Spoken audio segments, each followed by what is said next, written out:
Right, folks, gather round because it's time to talk about the modern religion of our time, the cult of emotions.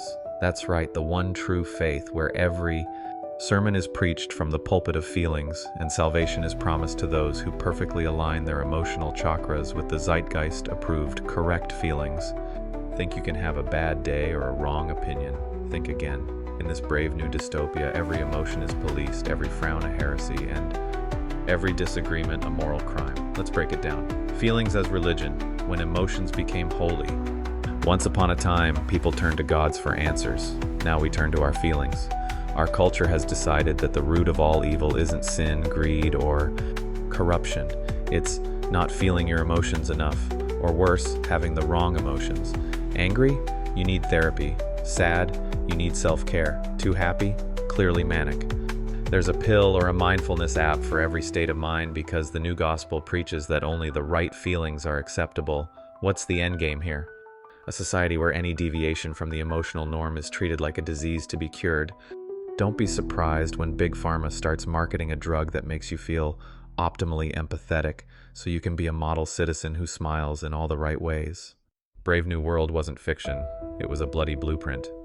Monkey brain, tribal instincts in a Gucci suit.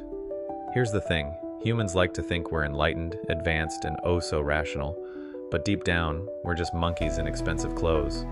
Strip away the smartphones and the soy lattes, and you'll see we're still driven by the same tribal instincts that made us bang rocks together a few millennia ago. Monkey see traits in my tribe. Monkey clap. You vote like me. You drink oat milk instead of cow milk. You clap at the same Marvel movies. Congratulations, you're in my tribe. And my monkey brain rewards me with good feelings for liking you. Monkey see traits not in my tribe. Monkey get angry.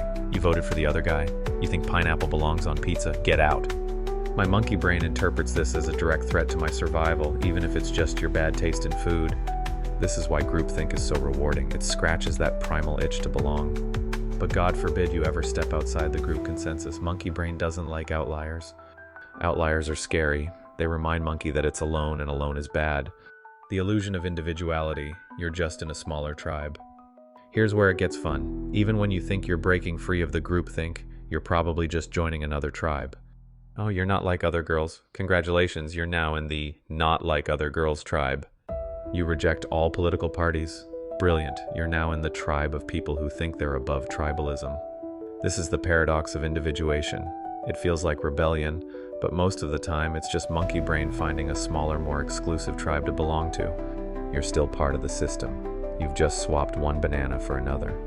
Now back to the cult of emotions.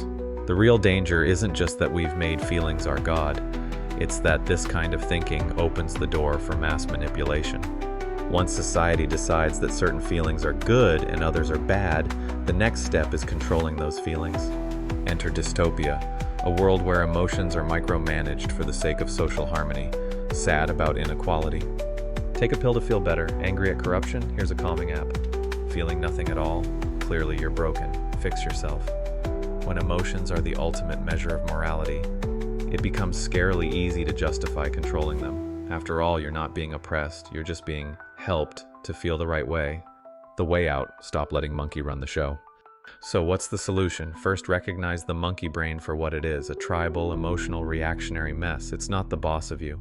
You can have feelings without worshiping them, belong to a group without letting it control you, and think for yourself without needing everyone to clap for you. Second, stop pretending we're more advanced than we are.